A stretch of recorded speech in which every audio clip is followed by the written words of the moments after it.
안녕하세요. 따뜻한 복지사 따복이에요. 얼마 전 보건복지부에서 내년도 생계급여 금액이 올해보다 크게 오른다고 발표했어요. 그랬더니 많은 분들이 수급비가 국민연금보다 많다면서 형평성에 어긋난다는 말씀을 하기도 했는데요. 수급자 입장에서는 수급비가 현실적으로 오른 것도 아닌데 왜 그러냐 싶지만 국민연금 때문에 수급자에서 탈락한 분들 입장에서는 이해가 될 법도 한 내용이거든요. 반대로 현재 수급자분들 중에서도 국민연금 때문에 힘들다는 분들도 계시고요. 그래서 오늘은 이게 구체적으로 어떤 내용인지 말씀드리고 이에 대한 제 개인적인 생각도 말씀드릴게요. 요즘 국민연금 개혁에 대한 뉴스가 한창이에요. 10월까지 연금 개혁안을 국회에 제출해야 해서 더 그렇죠.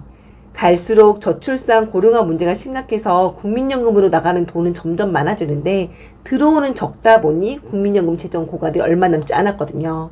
그래서 이 문제를 어떻게 해결할 것인가가 지금 최대 이슈인데요. 이 와중에 내년도 생계급여 금액이 나왔어요. 그래서 1인 가구는 올해보다 9만원가량 올라서 최대 71만 3천원가량, 2인 가구는 14만 2천원 정도 올라서 최대 103만 7천원가량, 3인 가구는 17만 8천원 정도 올라서 최대 150만 9천원가량, 4인 가구는 21만 3천원 정도 올라서 최대 183만 4천원가량 받아요. 올해보다 많이 오른 금액이긴 하지만 아직까지 기준 중위소득이 현실적이지 않고 요즘 워낙 고물가라서 이 금액도 결코 넉넉한 금액이 아니에요. 그래도 어쨌든 기초수급비가 예전보다 크게 오르긴 했는데요. 이걸 두고 몇몇 분들은 최저임금 상승률에 비해 생계급여 상승률이 너무 높다면서 기초수급비가 국민연금보다 낮다고 말씀하시기도 해요. 국민연금을 받느니 기초수급자가 돼서 수급비 받는 게 낫다는 것이죠. 제가 이해를 돕기 위해서 예를 한번 들어볼게요. 여기 4사람이 있어요. 국민연금 받는 62세 비수급자 A씨, 국민연금을 안 받는 65세 기초수급자 B씨, 국민연금 받는 62세 기초수급자 C씨, 국민연금 보험료를 내는 59세 기초수급자 D씨, 이렇게인데요.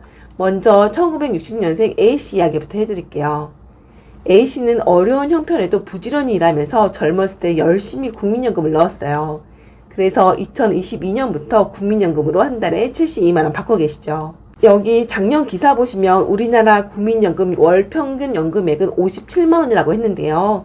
이걸 보면 A씨가 받는 국민연금 72만원은 국민연금 받으시는 분들 중에서는 그래도 많은 금액이에요. 그런데 A씨는 국민연금이 소득의 전부이다 보니까 이것만 가지고는 생활하기 쉽지 않았어요.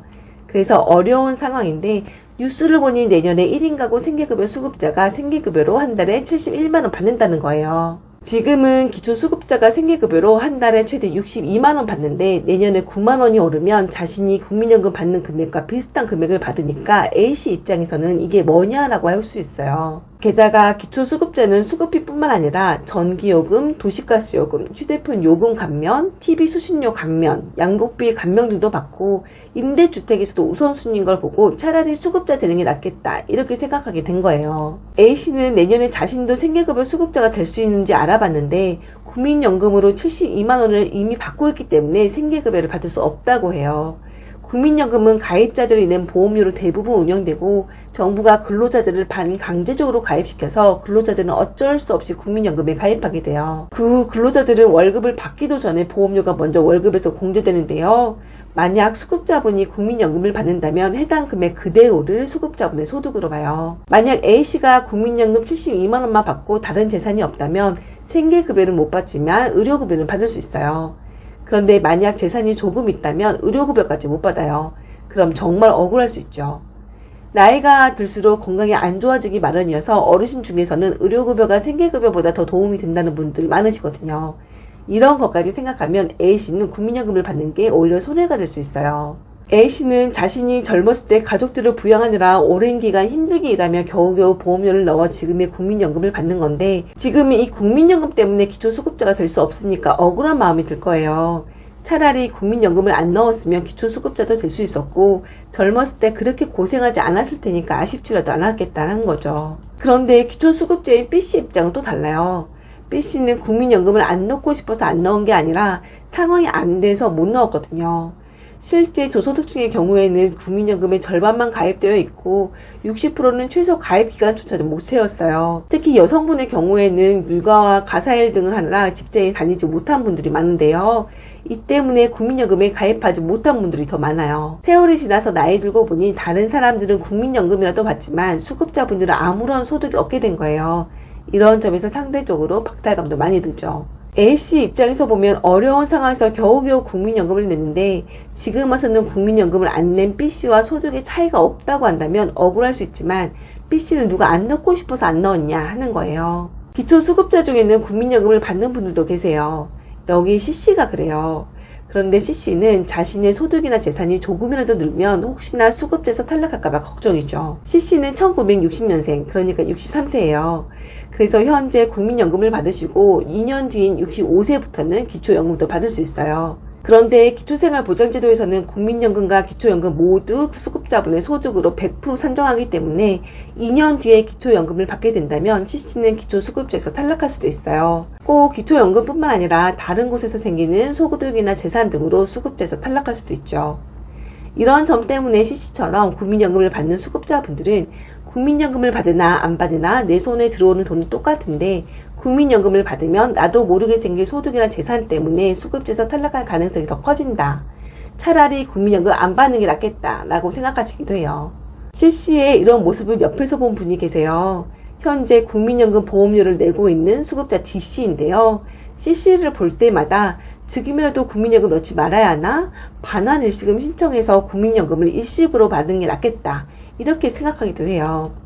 요즘 20, 30대 기초수급자가 가파르게 늘고 있어서 이런 고민하시는 분들 더 많으실 텐데요. 이게 더 심해지면 근로동기, 근로의욕도 낮아질 것 같고 일을 하더라도 국민연금을 떼지 않는 곳에 들어가려고 하지 않을까 생각돼요. 우리나라 대부분의 회사는 정년이 60세에서 65세 사이예요. 그런데 실제 정년까지 근무하는 사람은 별로 없어요. 대부분 40대 말이나 50대 초에 다니던 회사를 그만두고 다른 일을 하죠. 그럼 이제까지 회사에 다니면서 어쩔 수 없이 의무적으로 내야 했던 국민연금도 이제부터는 내도 되고 안 내도 되는 것으로 바뀌기로 해요. 소득이 많다면야 모르겠지만 그렇지 않다면 국민연금을 낼지 말지 고민하시게 될 거예요.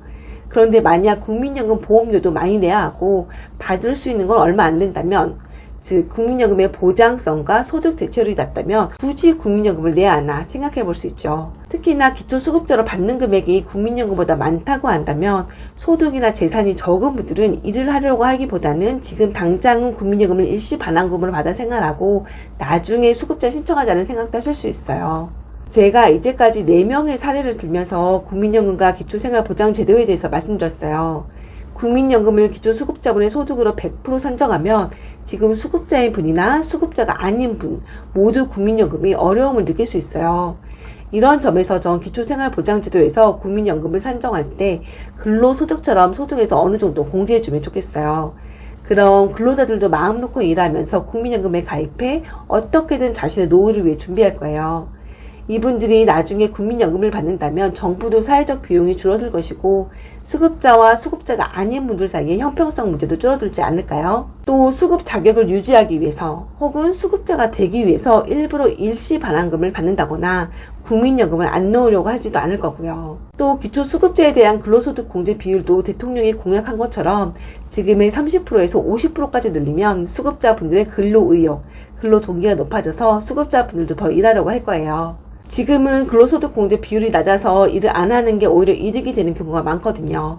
이걸 잘 모르는 분들은 제도가 이런 줄 모르고 수급 자격 유지하려고 일부러 일을 안 한다. 수급자는 게으르다. 이런 식으로 생각하기도 하거든요. 이에 대한 여러분의 생각은 어떤지 댓글에 써주시면 좋겠어요. 그럼 오늘은 여기까지 하고요. 다음 시간에 또 뵙는 걸로 할게요.